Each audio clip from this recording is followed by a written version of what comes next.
ये बात है 29 मार्च 2026 की, जब मोमिन नाम का शख्स पास में ही रह रहे अपने बेटे महराज के घर पहुंचते हैं। लगभग सुबह 7:30 बजे का समय था। जैसे ही वह घर पहुंचते हैं तो देखते हैं कि घर के आंगन में चारपाई पे उनका बेटा लेटा हुआ है। लेकिन उनका बेटा जो है, जिसका नाम महराज है, उसका गला रेत कर किसी ने हत्या कर दी है। पूरी चारपाई लहूलुहान पड़ी है और पास में बैठे हुए उसके बच्चे रो रहे हैं, विलाप कर रहे हैं। जैसे ही ये नज़ारा मोमिन ने देखा, मोमिन चिल्ला उठा। वहाँ चीख पुकार मच गई। चीख पुकार मचते ही पास पड़ोस के लोग इकट्ठा हो गए। धीरे धीरे कर लोग जमा होने लगे और अफरा तफरी मच गई कि आखिर इतनी बड़ी घटना को कोई कैसे अंजाम दे गया, और किसी को कानो कान खबर भी नहीं हुई। कुछ देर में ही किसी ने पुलिस को खबर कर दी। पुलिस भी मौके पर पहुंच जाती है और शुरुआती जांच शुरू कर देती है। जांच के दौरान पुलिस फॉरेंसिक टीम को बुलाती है और फॉरेंसिक सैंपल लिए जाते हैं। कई लोगों से पूछताछ करी जाती है। वहाँ पर चीख पुकार मच रही थी। इसी दौरान जो महराज के पिता थे मोमिन, वह चिल्ला चिल्लाकर अपनी बहू को कोसने लगते हैं कि इसी ने ही मेरे बेटे को मारा है, यह मेरे बेटे के साथ रहना नहीं चाहती थी।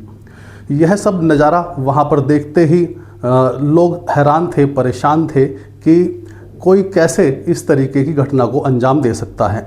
खैर, पुलिस अपनी आगे की जांच में जुट जाती है और महराज के जो परिवार के लोग थे वो भी वहाँ जमा हो जाते हैं और वो सब मिलकर अपनी बहू, जिसका नाम रूही होता है, उस पर इल्ज़ाम लगा रहे थे। जांच के दौरान पुलिस कई लोगों के बयान लेती है। कई लोगों से बयान लेने के बाद कई कड़ियों को जोड़ना शुरू करती है। उस दौरान महराज की पत्नी रूही के भी बयान लिए जाते हैं और जब रूही के बयान लिए जाते हैं तो रूही अपने हर बयान में अलग अलग बातें कह रही थी और कहीं उसके चेहरे पर कहीं भी कोई खौफ या कोई डर नहीं दिखाई दे रहा था। वह बिल्कुल नॉर्मल लग रही थी। हालांकि वह कोशिश कर रही थी परेशान होने की, लेकिन जो उसके बयान थे वो उसके बयान बेमेल थे, पहले बयानों से मैच नहीं कर रहे थे। रूही के बयान बेमेल होने पर पुलिस उससे सख्ती से पूछताछ करती है। जब सख्ती से पूछताछ करती है तो रूही टूट जाती है और वह बताती है कि उसी ने ही अपने पति महराज की हत्या की है। सोचने वाली बात यह है कि एक पत्नी इतना बड़ा कदम कैसे उठा सकती है कि वह अपने पति की ही हत्या कर दे, जबकि 7 साल शादी को हो चुके थे और उनके 2 बच्चे भी हैं। एक बच्चा 4 साल का है और छोटा बेटा 2 साल का है। महराज की हत्या रूही ने क्यों की? क्या वह उसके साथ खुश नहीं थी, या कुछ पारिवारिक कलेश था, या कुछ और बात थी? इस पूरी घटना को समझने के लिए इस कहानी के पीछे की कहानी जाननी जरूरी है कि आखिर रूही ने इतना बड़ा कदम क्यों उठाया। दरअसल बात लगभग 9 वर्ष पुरानी है। उत्तर प्रदेश का एक जिला लगता है अमरोहा। अमरोहा का ही एक क्षेत्र है सैदन अली थाना, जहाँ पर एक गांव पड़ता है ढक्का। ढक्का गांव में रूही जो है वो अपने परिवार के साथ रह रही थी। तब उसकी शादी नहीं हुई थी। उस दौरान उसकी बड़ी बहन की शादी होती है। जब उसकी बड़ी बहन की शादी होती है तो वहाँ पर शादी वाले दिन उसकी मुलाकात फरमान से होती है। फरमान जो उसकी बड़ी बहन का देवर है। बातचीत उनकी प्यार में बदल जाती है और दोनों छिप छिप कर मिलने लगते हैं। यह बात उनके घर वालों को भी पता चल जाती है। फरमान भी रूही से शादी करना चाहता था और रूही भी यही चाहती थी। दोनों अपने घर में बात करते हैं, लेकिन उधर फरमान के घर वाले भी शादी को लेके मना कर देते हैं और इधर रूही के घर वाले भी फरमान से रूही की शादी कराने के लिए मना कर देते हैं।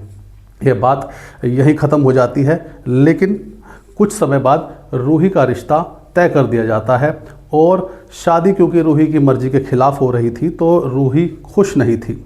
लोगों को लग रहा था कि शायद 2 साल हो गए इस बात को, रूही अब सब कुछ भूल गई होगी और जहां हम उसकी शादी करेंगे वहीं पर वह अपने जीवन की शुरुआत करेगी। रूही की जो शादी हुई थी वो फरमान के ही चचेरे भाई से हुई थी, महराज जिसका नाम होता है। रूही की शादी अमरोहा के ही थाना हसनगंज में गांव पड़ता है पिपलोती। पिपलोती गांव में महराज अपने परिवार के साथ रहता है। महराज से रूही की शादी हो जाती है और जब शादी हो जाती है वह हंसी खुशी रहने लगते हैं। लेकिन महराज क्योंकि फरमान का चचेरा भाई था, यानी उनका आपस में रिश्ता था, इसीलिए महराज का रूही के ससुराल में आना जाना लगा रहता था। इसी दौरान जो है शादी के बाद फरमान रूही से मिलता है और जैसे वो रूही से मिलता है तो रूही की पुरानी यादें ताज़ा हो जाती हैं। और फरमान भी जो है क्योंकि रूही को पसंद करता था और फरमान की शादी नहीं हुई है, तो फरमान भी कहीं ना कहीं रूही से मिलने के बहाने उसके घर आया जाया करता था। फरमान और रूही आपस में मिला करते थे और इस बात का पता उसके पति महराज को नहीं था। महराज जो है दिल्ली में राजमिस्त्री का काम करता है, घर कभी कभी आया करता था। इसी बात का फ़ायदा उठाकर फरमान और रूही अक्सर मिला करते थे और उनको ये लगता था कि किसी को शायद पता नहीं चलेगा और हम यूं ही छुप छुप कर मिलते रहेंगे। लेकिन इस बात की खबर महराज को लग जाती है कि जब वह घर पर नहीं होता है, काम के सिलसिले में बाहर होता है, तो फरमान और रूही छुप छुप कर मिलते हैं, क्योंकि इश्क और मुश्क कभी छुपाए नहीं छुपता। इस बार महराज को कुछ ऐसी बात भी पता चलती है जिसे सुनकर उसके होश उड़ जाते हैं और वह अपना आपा खो देता है और रूही की पिटाई करता है, मारपीट करता है और उसे भला बुरा कहता है। दरअसल हुआ ये था कि महराज लगभग 5 महीनों से दिल्ली में काम कर रहा था और 5 महीने बाद ईद पर अपने घर आया था और जब वह आके देखता है तो उसकी पत्नी रूही की तबीयत कुछ ख़राब चल रही थी। वह उसे अस्पताल ले जाता है, डॉक्टर से चेकअप कराता है, तो डॉक्टर बताते हैं कि तुम्हारी पत्नी रूही यह पेट से है, मतलब गर्भवती है। तो वह डॉक्टर से पूछता है कि कितने महीने का गर्भ है, तो वह बताती है कि ये लगभग 4 महीने का गर्भ है। यह सुनकर महराज के पैरों तले ज़मीन खिसक जाती है और जो उसका शक था या जो एक बात थी कि महराज और रूही ये छुप छुप कर मिलते हैं, यह बात और ज़्यादा गहरा जाती है और यह सुनकर जैसे उसकी पैरों तले ज़मीन खिसक जाती है। वह परेशान हो जाता है, हैरान हो जाता है।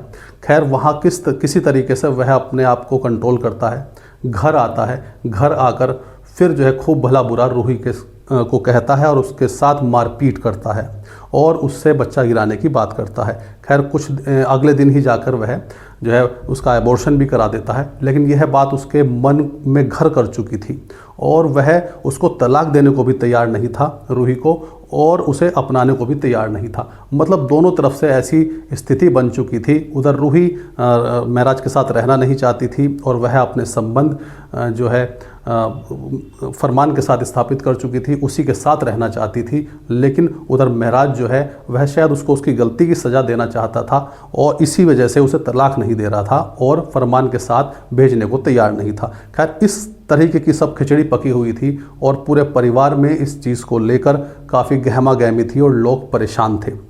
खैर कहानी आगे बढ़ती है।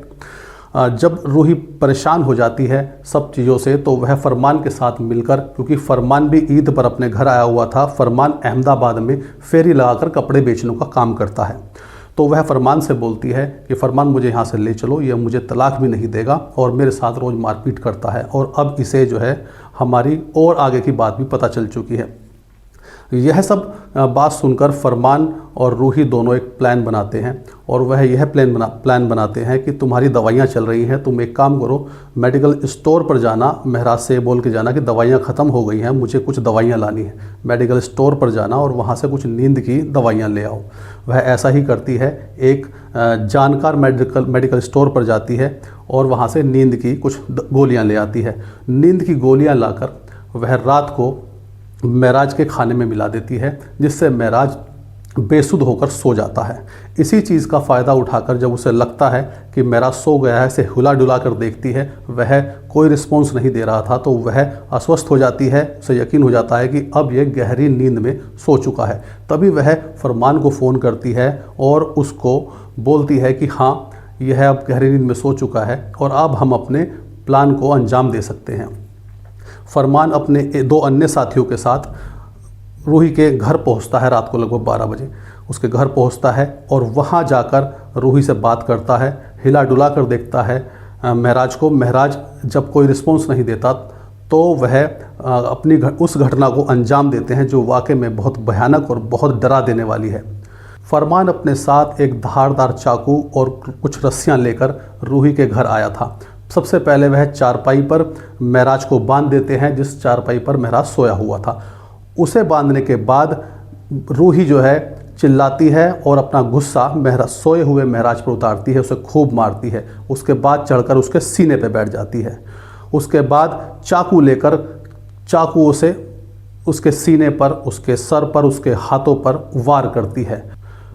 फिर फरमान रूही के हाथ से चाकू लेकर महराज का गला रेत देता है। इस तरीके से इतना ब्रूटली उन्होंने महराज का कत्ल कर दिया। घटना को अंजाम देने के बाद फरमान और उसका साथी वहाँ से चले जाते हैं और उसके बाद जब फरमान अपने घर चला जाता है, रूही को रात को नींद नहीं आती। वह शव के पास बैठी रहती है, ना ही वहाँ कोई साफ़ सफाई करती, खून सब ऐसी फैला हुआ था। बच्चे उसके अंदर सोए हुए थे। रूही रात को फरमान को फ़ोन करती है और कहती है कि मुझे नींद नहीं आ रही है। फरमान उसे दिलासा देता है कि चिंता मत करो, तुम आराम से सो जाओ, सुबह जब आँख खुलेगी तो जब लोग पूछताछ करेंगे तो उनको बताना कि कोई रात को आया था घर पे, चोर या बदमाश, और उसने जो है हमें कुछ सुंघाया, सुंघाने के बाद उसने घर में लूटपाट करी और जो है महराज को मारकर चला गया। इस तरीके की कहानी वह गढ़ते हैं और लोगों को बताने के लिए कहते हैं। खैर वही सब होता है। वही कहानी रूही ने महराज के पिता मोमीन को सुनाई थी जब वो सुबह पहुँचे थे। वहीं से इस घटना का जो है पता चला था लोगों को।